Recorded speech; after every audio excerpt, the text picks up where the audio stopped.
આજે આપણે વાત કરીએ માનનીય પ્રધાનમંત્રીશ્રીની, તો એમની જે જન્મ તારીખ છે તો એનો મૂળાંક થશે 17, એટલે 1 + 7 કરીએ એટલે 8, અને ભાગ્યાંક એટલે આખી જન્મ તારીખનો સરવાળો 17 + 9 + 1 + 9 + 5 + 0, એટલે એમનો ભાગ્યાંક થશે 5.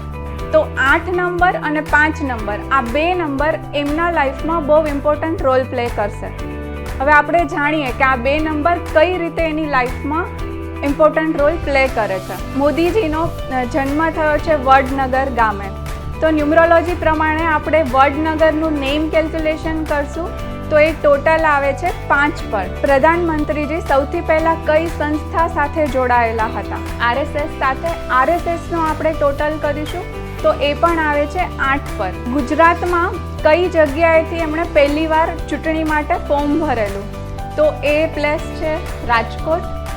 તો રાજકોટનો પણ ટોટલ આવે છે 8 નંબર ઉપર, કે જે એમનો મૂળાંક છે. એ પછી એમણે મણિનગર સીટથી ચૂંટણી માટે એપ્લાય કરેલું, તો મણિનગરનો ટોટલ પણ 5 પર આવે છે.